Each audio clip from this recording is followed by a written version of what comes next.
जादुई तोता।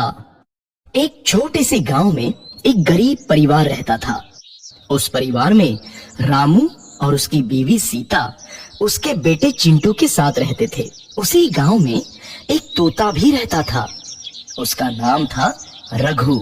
वो किस्मत का धनी था। जहां भी जाता वहां किसी भी चीज की कमी नहीं पड़ती थी। एक दिन रघु उड़ते उड़ते उस गरीब परिवार के घर गया। रघु सोचता है, अरे वाह, लगता है यहाँ आज बहुत अच्छा खाना मिलेगा। मैं पेट भर के खाऊंगा। वो एक कटोरी में रखे अमरूद देखता है। अरे वाह, अमरूद, मुझे तो ये बहुत पसंद है। मैं तो इसे पेट भर के खाऊंगा। रघु तोता अमरूद खाने ही लगता है। तभी सीता रघु को अमरूद खाते देखती है तो गुस्सा हो जाती है और उसे वहां से भगा देती है। भाग यहाँ से, न जाने कहाँ से आ जाते हैं। मैं तो परेशान हो गई हूँ इनसे। सीता के भगाने के बाद रघु चुपचाप से एक कोने में रहता है। धीरे धीरे उस परिवार की बरकत होने लगती है।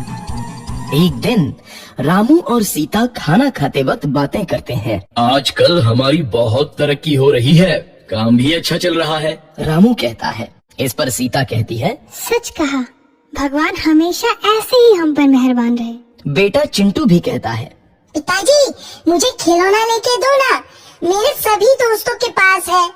रामू कहता है, ठीक है, जरूर लाऊंगा। सीता कहती है, कितने खुश है सब, मेरे परिवार को किसी की नजर ना लगे। एक तरफ ऐसी बातें होती हैं, तो दूसरी तरफ रसोई में रघु तोता भी अमरूद खाते रहता है। मजा आया, अमरूद खाया, मजा आया, अमरूद खाया, मजा आया। तभी सीता रसोई में आती है और रघु तोते को अमरूद खाते देख बहुत गुस्सा होती है। सीता रघु को बाहर निकालने के लिए पिंजरे में अमरूद रखती है। रघु जब अमरूद खाने लगता है तो पिंजरे का दरवाजा बंद हो जाता है और वो उसमें फंस जाता है। मुझे बाहर निकालो, मैं यहाँ फंस गया हूँ, मुझे बचाओ। अगले दिन सीता पिंजरा उठाकर बाहर दूर उस रघु को छोड़ देती है। रघु के जाते ही उनके घर आई बरकत धीरे धीरे कम हो जाती है। उन्हें बहुत घाटा होता है। सीता कहती है, ये क्या हो रहा है, अचानक इतना कैसे बदल गया? अभी तक तो सब कुछ अच्छा चल रहा था। रामू कहता है, लगता है भगवान हम पर रूठ गए हैं। चिंटू भी कहता है, लगता है अब मुझे खिलौने भी नहीं मिलेंगे। और वो रोने लगता है और बाहर चला जाता है। कुछ दिन बाद रघु तोता फिर से उस घर में आता है।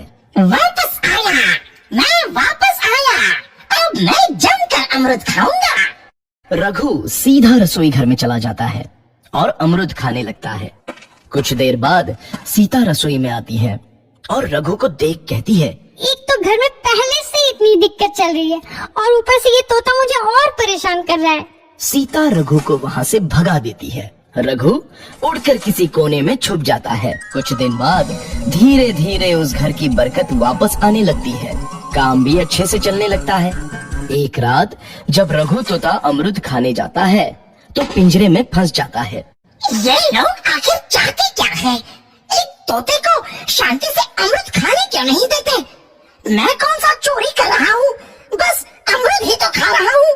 तभी रामू वहाँ आता है और पिंजरे में रघु तोते को देख उसे बाहर छोड़ देता है।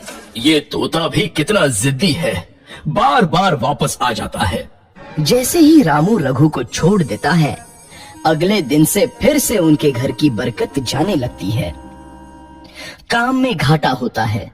किसी को समझ नहीं आ रहा था कि ऐसा क्यों हो रहा है। रघु तोता घर आता है तो अचानक बरकत आती है और जब रघु तोता को बाहर निकालते हैं तो बरकत चली जाती है। एक दिन सीता रघु तोते के घर आने और बाहर जाने की स्थिति पर नजर रखती है।